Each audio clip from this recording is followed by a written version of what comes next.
там вот літарай П так стаяць гэтыя лежакі, і злева, ну это традыцыя завядзёнка, там ляжаць.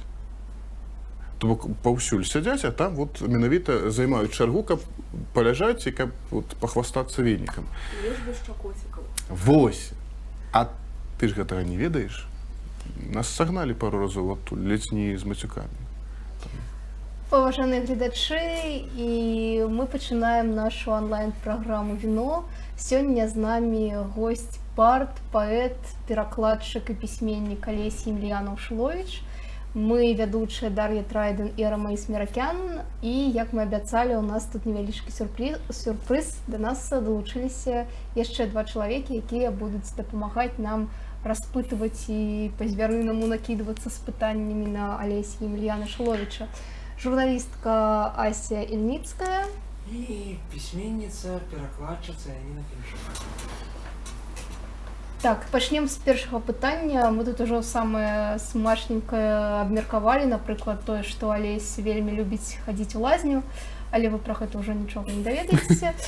Вось, маё пытанне такога кшталту. Як ты ўвогуле пачаў чытаць Галіну Пасвятоўскую і як ты вырашыў яе перакласці? Таму што у яе такі вельмі такія трапяткія вершы, яна такая ўся крохкая, і гэтая гісторыя хваробы сардэчнай, яна таксама так непарыўна звязаная з яе творчасцю. Ты такі мужчына-мядзведзь, як ты яе ўзяў і пераклаў? Ці ты можаш, як Флабер, сказаць «Мадам Бавары, гэта я», толькі вось пра Пасвятоўскую? Насамрэч, гэта, напэўна, самае частае пытанне, якое мне задаюць. А вось чамусь мне з жанчынамі пакаціла, вот менавіта з перакладамі. Пры тым, што мужчынаў я перакладаў больш. Але вот чамусьці жанчыны мяне выцягнулі, вот менавіта там конкурс Шымборскай. Вот. Вось раскажы, каго ты перакладаў? І мужчын, і жанчын? З мужчын, менавіта, вот, калі браць польскую паэзію, я перакладаў трошкі Рафала Ваячка, перакладаў Анджэя Бурсу, трошкі Мілаша, Загаеўскага. Так, зараз трэба вспомніць яшчэ, каго я перакладаў. Божачка. Вось я пра лазню добра ўсё памятаеш. Пра лазню добра памятаю, да. Планую перакласці Тадеуша Бароўскага.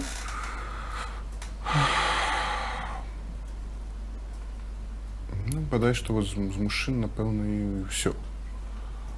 Но жанчына вот Пасвятоўская і Шымборская. Вот это дзве аўтаркі, якіх я перакладаў. Вот, менавіта жанчын.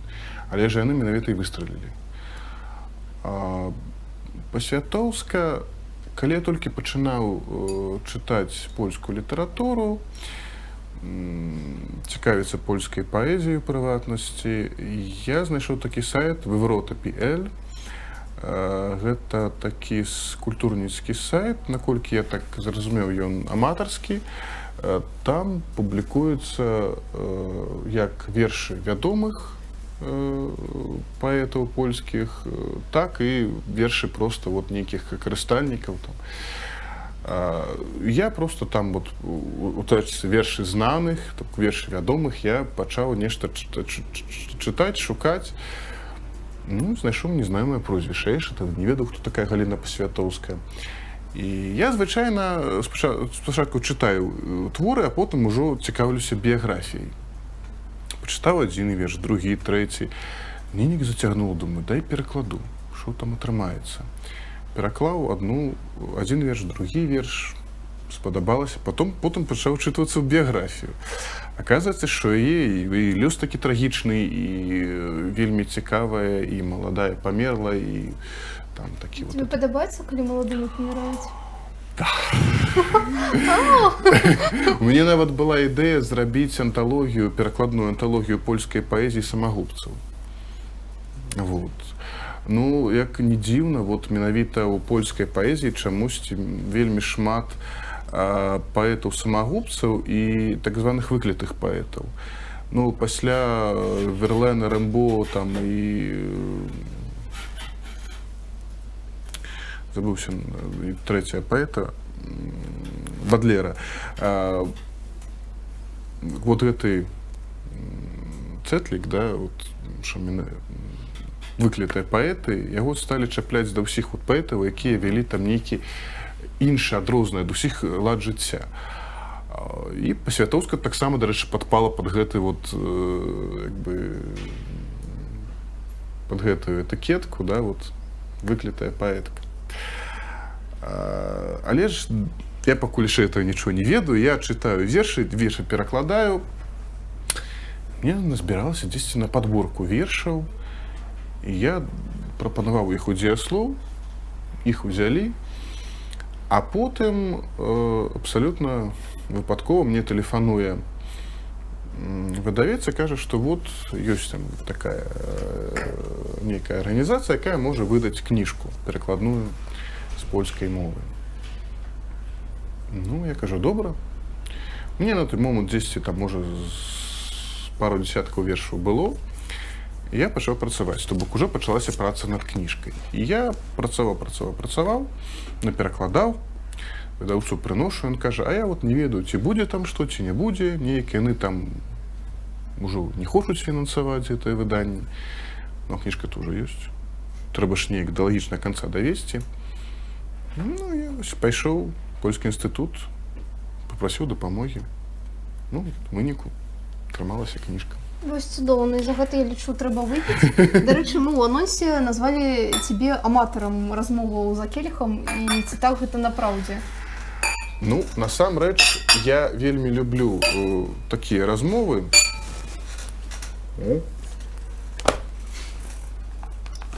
Самае галоўнае, люблю віно. І піва. А водку? Я ж так лёгка піць. Калі яна моих халодная... апошніх месяцаў я зразумела, што водку вельмі добра піць. Так, але я апошнім часам увогуле адмовіўся ад гарэлкі, ад водкі. Хаця на стары Новы год мяне спакусілі чачай. Чача — это абсолютно іншае. Вот. Натурпрадукт. Вось. Ну, я люблю, калі у нас дома збіраюцца кампаніі, калі вот мы просто размаўляем, контактуем, камунікуем. Вот у беларускай мове няма слова «общаемся», да, вот адпаведніка слова «общаемся» няма, але вот мы менавіта вот общаемся, да, вот. І рэч у тым, што неважна, хто сколькі выпіў, галоўнае, да, вот гэтая вот атмасфера. Калі вот нейкая тэма сама сабой неяк знаходзіцца, алкаголь дапамагае. Вот, тады размова льецца. Віно льецца, размова льецца. Это так вельмі Якое класна. віно ты любіш? Белае, сухое. Вот. Ці мы тут розныя? Вот менавіта ў мяне это склалася там пад уздзеяннем некалькіх чыннікаў. Па-першае, раніцой пасля схога башка не баліць. А па-другое, мне просто не падабаецца, калі віно салодкае. Ну, да, вот, ну, не люблю я цукар у віне. Я гарбату п'ю без цукру. Ну, адзінае, што каву не магу без цукру піць. Кава, яна для мяне занадта горкая без цукру. Але... Не тое, што віно і гарэлка. Не тое, што віно і гарэлка, да. Вот. Ну, гарэлка просто гарэлка, што гарэлка? Накідацца. Ой, гэта часам вельмі добра. Вось, дарэчы, можа, ты пачытаеш што-небудзь з Пасвятоўскай, бо ты нам сказаў, што ў цябе тут шмат улюбёных вершаў. Да, я нават не ведаю, з якога пачаць, таму што тут, ну, трэба нешта па тэме. Усе вельмі люблю пра галаву святога Яна. Да. Але ж я, напэўна, пачну з іншага вершу. Так, зараз...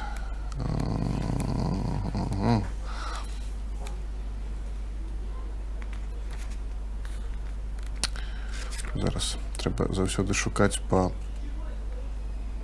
Во, 71-я старонка. Ён стаяў ля парэнчаў. Такі прыгожы, то і пайшла з ім у ложак. На небе зялі малыя зоркі, маладзік узыходзіў па левым борце. У каюце пад палубай пілі матросы.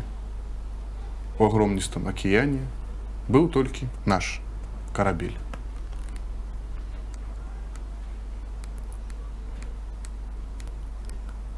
А пра галаву святога Яна, вот я таксама думаю, я таксама вельмі люблю гэты верш. И он там недзе на пачатку, наколькі я Да, памятаю. да, дзесьці вот я яго і шукаю. Зноў трэба лезці ў змест.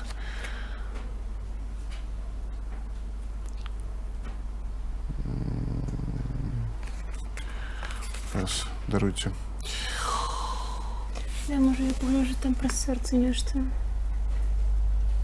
Ой, дрыготка не сусвет А, сэрца. да, 34-й, во, цудоўна. Дрыготка нясу сваё сэрца, як адсечаную галаву святога Яна. Пада мною танчыць зямля. Маё сэрца амёба, бясконца доўгае стварэнне. Гэты свет належыць яму. Ложак, абраз, 4 куты. Маё сэрца любіць геаметрыю і гармонію. Нясу яго асцярожна, як асцечаную галаву святога. Ну, напэўна, каб закальцаваць, я пачытаю яшчэ адзін верш. Это ўжо, напэўна, мой улюбёны, таму што ён нешта мне асабліва лёг на душу. Апошні дзень жніўня. Сёння ў ветру такая ж паўднёвая скура, як подых майго каханага. 3 гады таму. Рот засмяглы ад пацалункаў, рот цёмны, як сэрца Нігерыі. Мой каханы быў сэрцам Нігерыі. Мы кахаліся жарсна 3 месяцы. Непадзельныя бы чалавек і яго чорны цень. Мае пальцы ўраслі ў мяса ягонай далоні. Мае грудзі спявалі ягоным дыханнем. Я ўзбівала белай рукою валасы на ягоным ілбе. А ўночы яго галава субтрапічнаю кветкай зацвітала каля маёй. Ён казаў пра лагодныя ночы Нігерыі, пра акіян, які ліжа залатыя пяскі ўзбярэжжаў, пра зоры, якія падаюць проста ў рукі, пра пальмы з разгорнутымі, як далоні, лістамі. Я слухала, не адрываючы вуснаў ад ягонай рукі. 3 гады таму. Акіян адышоў ад мяне, пацямнелі залатыя ўзбярэжжы, і зоры патухлі, задушныя ночы Нью-Йорку. Маё цела астыла. Толькі распораз вецер на небе, белым ад холаду, запалівае бязлітасныя чорныя сонцы. Дзякую, Алесь. Это менавіта пра перыяд жыцця ў Амерыцы, калі ёй рабілі аперацыю на сэрцы. Яна там пазнаёмілася са шматлікімі тамтэйшымі пісьменнікамі, сябравала з некаторымі. Ну, пераважна з палякамі, хаця і яна перакладала з ангельскай там того самого Эзру Паунда, што яна была вельмі адукаванай, вельмі цікаўнай. Пакуль усе глядзяць на фотку, я яшчэ спытаю, вось у мяне ёсць тэорыя, што празаікам лягчэй перакладаць паэзію, таму што ў іх няма рэўнасці да таго, што яны перакладаюць. Яны разумеюць, што гэта іншая плынь. Але ты пішаш вершы. Вось як? Я тут прымаю ўсё ж такі пазіцыю Томаса Венслава, які сказаў, ну, таксама перакладаў шмат вершаў, і ён сказаў, што пераклад гэта, ну, тое самае, што арыгінальны твор. Ну, фактычна, да, то бок, вот перакласці верш, это фактычна тое самае, што напісаць арыгінальны твор. І таму якая тут можа быць рэўнасць? Я аўтар пераклада. Да? Ну, вось, Гэта ўжо калі ты добра. чытаеш верш на мове, на якую ён напісаны, у цябе не бывае такого, што ты разумееш, што гэта можа нешта лепшае за тое, што стварыў на гэты час ты, і ці не колер, зайздрасць, напрыклад, Не. Рэч у тым, што гэта ж іншая мова. І натуральна, да, я ацэньваю, наколькі это цікава, вот, наколькі класна гучыць там па-польску, але я разумею, што я магу зрабіць не горш па-беларуску. І вось гэта моя ўжо перамога, гэта да, вот тое, што я зрабіў. І ну, для мяне это таксама раўназначна, як напісаць верш. Вот, я там дзесьці там унутры ганаруся, што я вот зрабіў пераклад. І гэта вельмі карысна, это вельмі узбагачае пісьменніка, пераклад, узбагачае літаратуру, менавіта вот беларускую. То бок, ну, шмат карыснага робіш не толькі для сябе. Вось у мяне ёсць пытанне да цябе. Мне здаецца, што ўсё ж такі не проста так ты перакладаў па-святоўскую, ты па адукацыі лекар. Здаецца, таксама яшчэ і біолог, калі я не памыляюся. Так. Як ты прыйшоў у літаратуру? Што паспрыяла? Літаратура... Я не ведаю нават, з чаго пачаць, таму што калі я навучаўся ў медвучэльні, я пачаў пісаць вершы. То было, напэўна, гадоў 13 таму. А потым быў нейкі перапынак, вот, а аднойчы я трапіў на семінар маладых паэтаў пад Лагойскам. Ёсць такі абласны семінар, праводзіць бібліятэка Пушкіна, і зараз вось вот, пры канцы траўня ён праходзіў. Ён звычайна прымеркаваны да круглых датаў нараджэння Коласа і Купала. Ну, там ён праходзіў у 2002, 2005, там, 2007 годзе, вот, 2012, і вот зараз там таксама 2017 год, там чарговая дата. І я тады, 10 гадоў таму это было, я тады паглядзеў проста на людзей, якія размаўляюць па-беларуску. Для мяне это была вот нейкая такая, ну, такі лёгкі шок для мяне быў, таму што я дагэтуль не бачу людзей, якія так прыгожа размаўляюць па-беларуску, яшчэ вершы пішуць, яшчэ нешта ствараюць, таму што я пісаў па-руску пачатна вершы, як і ну, многія з маіх калег. І я, ну, вот я попрысутнічаў на этом семінары і абсалютна незаўважна для сябе я пераключыўся на беларускую мову. Адзін верш напісаў, другі, трэці. Потым назбіралася там таксама на нейкую падборку. Я, як памятаю, цяпер пайшоў у маладосць. Там тады яшчэ Віка Трэнас працавала. Паглядзела мае вершы, кажа, ну, што магу прапанаваць, кажа. Магу толькі ў брацкую магілу. У сэнсе агульная падборка вот, вершаў, ну, гэта з савецкіх часоў называецца брацкай магілай, да, то бок вот, ну, я кажу, ну, хоць у брацкую магілу. Віка Трэнас похоронила Олеся Емельяна Шловіча. Да. Вот. І потым, ну, дзякуючы Віцы, я трапіў на паседжанне літаб'яднання, тады это называлось Літо-Беларусь.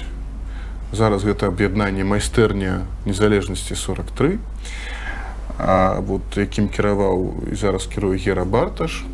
Збіраліся мы тут недалёка у майстэрні Дзеніса Кандраціева, скульптара.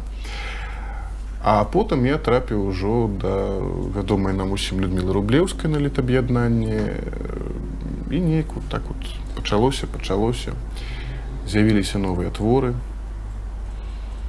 Ну, вот, так я прыйшоў, можна сказаць, у літаратуру. Ну, вось шлях быў цяжкі праз магілу. А што тычыцца цяжкасцей перакладу, так бы мовіць, вось ты можаш нам распавесці, як ты гэта робіш? Ну, спачатку там ты разумееш сэнс верша, пасля спрабуеш гэты сэнс перавесці на тую мову, на якую ты размаўляеш, ці ты перакладаеш гэта па слову? Не, гэта неяк ўсё адначасна для мяне робіцца. Я чалавек не спрактыкаваны ў тэорыі, я, ну, раблю так, як адчуваю. Я ў гэтым сэнсе, вот, у літаратурным сэнсе, у філалагічным сэнсе я вельмі неадукаваны. То бок веды ёсць, але няма сістэматызацыі. То есть тое самае, што вот мне можа запхнуць за пояс нават самы кепскі філолог, таму што ён філолог, у яго сістэма ёсць. Так альбо іначай яму гэтую сістэму ўклалі ў галаву. Вот. Ну, там у нейкіх спрэчках пра літаратуру. Таму я раблю гэта вот менавіта як адчуваю.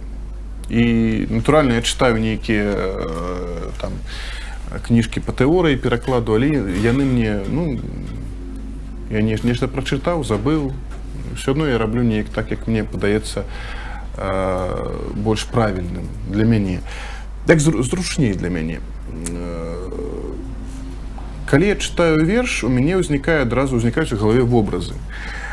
Я просто разумею, як гэты верш гучаў бы па-беларуску. Я перакладаю хутчэй не па словах, я перакладаю вобразамі. Паэзію перакладаю менавіта вобразамі. Таму што некаторыя вобразы, яны абсалютна не існуюць у мове, да, вот нашай. Па-польску это выдатна гучыць, па-польску это цудоўна, але ў нашай мове, ну, гэты вобраз, ён страчвае праз тое, што там няма пэўнага гукапісу, праз тое, што там няма нейкай вось такой структуры, якая ёсць у польскім вершы.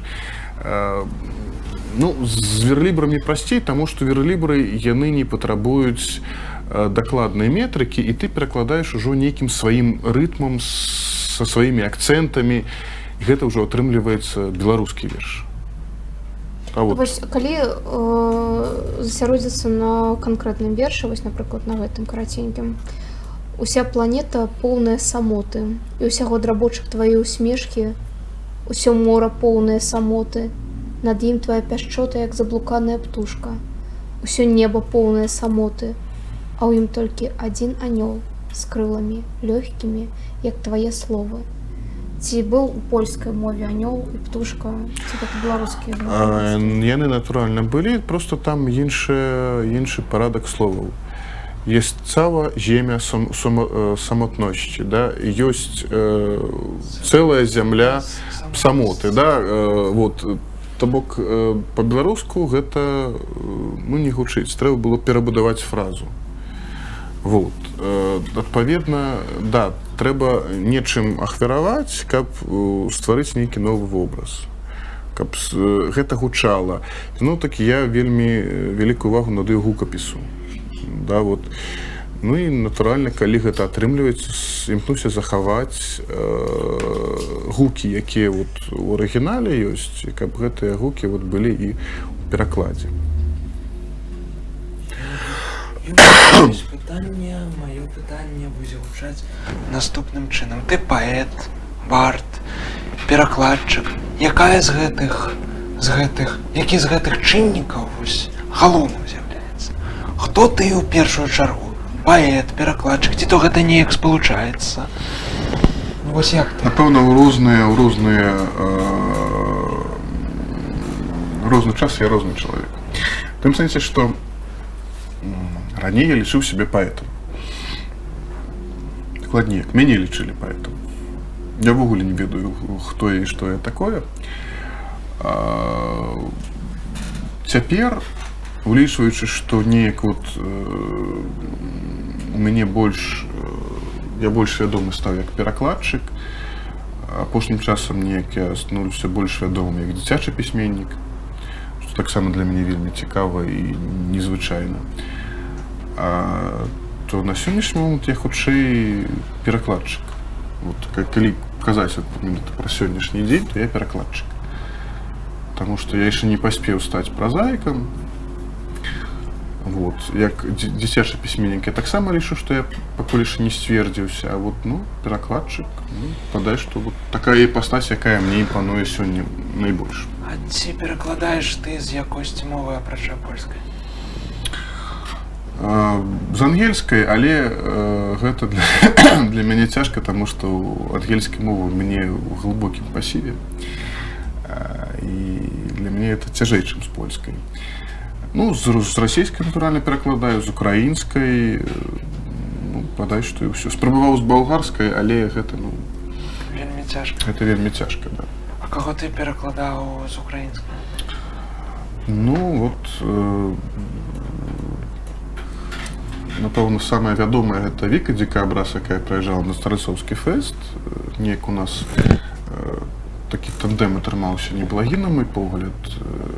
І калі ўсё будзе добра, то пры канцы чэрвеня выйдзе літаратурная Беларусь з перакладамі вічнымі.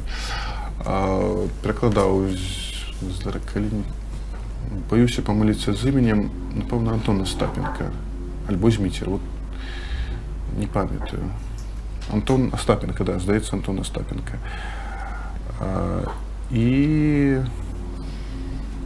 Аня Неверкавец. Ну, вот усіх, кого я перакладаў з украінскай мовы. Ось кому што, Рамаісу Украіна. Я ведала, што ты пра гэта спытаеш. Ну, а як інакш? Я спытаю пра ўвесь сусвет. Вось Вальжына Мурт кажа, што кожны паэт і пісьменнік складае сваю літаратурную традыцыю з тых пісьменнікаў і паэтаў, якія на яго найбольш паўплывалі. А які твой літаратурны радавод? Ну, это, конечно, русская литература, русская поэзия. Мандельштам, Бродский, Цветаева, куды без іх. Гэта з беларускіх паэтаў Сыс, Танько Майсюк, Орлоў.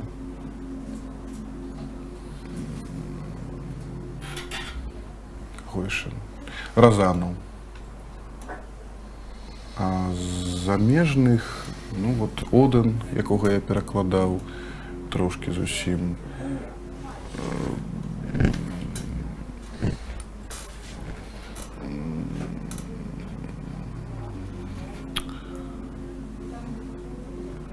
Нешта мне думкі блытаюцца, я пашыўся. Зараз вот думаю, зараз назовуць цэлы спіс, але нешта ніхто не ўзгадваецца. Ну і зараз такі варта павагі.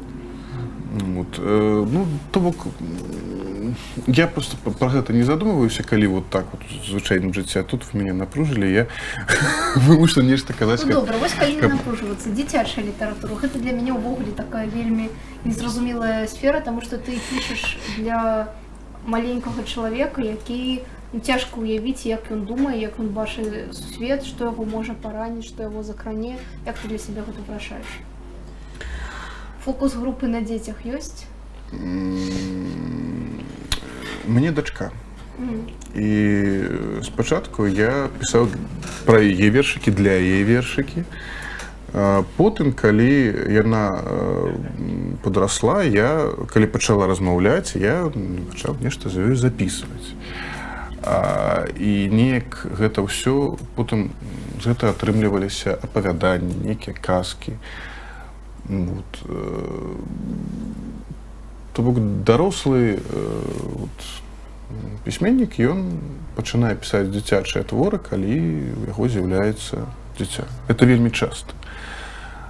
Ну, ёсць, канешне, людзі, якія, ну, пісьменнікі, якія пісалі дзіцячыя творы, не маючы дзяцей. Ну, але ж гэта трэба быць дзіцём у душы, унутры, дзесьці глыбока ўнутры. Ну і плюс мне дапамагае тое, што я досыць добра і шмат памятаю з дзяцінства. Якія ў мяне былі адчуванні, калі там мне паставілі ў кут упершыню. Што са мной было там, калі памёр мой улюбёны папугайчык, да, то бок, вось гэта, чым яно ўсплывае менавіта цяпер. Раней пра гэта не памятаў, цяпер, калі ў мяне з'явілася дачка, я гэта нібыта пражываю сваё дзяцінства ізноў, вот, гледзячы на яе. Ну і быдай, што гэта дапамагае. Хаця дзіцячы пісьменнік гэта такая вот, як бы, прафесія, якая за савецкім часам, вот, ну, это была ніжэйшая каста ў саюзе пісьменнікаў, дзіцячы пісьменнік, да, таму што, ну, лічылася, што дзіцячыя творы пісаць, ну, прасцей за ўсё. Да, там першымі ішлі нейкія там Шолахаў з гэтымі з эпапеямі там сваімі, да, там паэты-трыбуны, да, там празаікі, а ніжэй за ўсіх вот дзіцячыя пісьменнікі, публіцысты, дзіцячыя пісьменнікі. Гэта лічылася такім лёгкім жанрам. Хаця я б так не сказаў, таму што это трэба ведаць дзіцячую псіхалогію. Хаця не заўсёды это дапамагае. Я тут ізноў-такі кіруюся менавіта нейкімі сваімі адчуваннямі і назіраю за дачкой, нешта бачу, нешта для сябе неяк так занатоўваю, разважаю над гэтым. Вось такое пытанне. Ці перакладаў ты прозу? Таму што вось я, як чалавек, які, таксама тое-сёе перакладае з той жа украінскай мовы, я не магу перакладаць прозу не таму, што мне не падабаецца, таму што мне сумна. У сэнсе сумна. Мне, я уяўляю прозу, пераклад прозы як такой тэхнічны занятак, разумееш? Ой, зусім не разумею, не. Я перакладаў прозу, але для мяне гэта быў пэўны этап у маім шляху да перакладу. То бок гэта былі хутчэй за ўсё такія вучнёўскія спробы. Я трапіў на лабараторыю літаратурнага перакладу, і гэта такая інстытуцыя, дзе зададзена тэма, пэўны пісьменнік, якога перакладаюць там усе 6-7 чалавек, розныя кавалкі там з аднаго твору. А потым вызначаецца на конкурсе пераможца, да, які пераклаў там лепш за ўсё свой кавалак. І пераможцу галоўны прыз гэта пераклад кнігі гэтага аўтара і выданне кнігі, якое фінансуе зноў-такі польскі інстытут. Я спрычыніўся і да перакладу конкурснага, і трошкі да перакладу фінальнага, таму што там такая сітуацыя атрымалася, што перакладчыца, якая мусіла перакладаць твор, яна зараз хочу сказаць брыдкае слово, але не буду.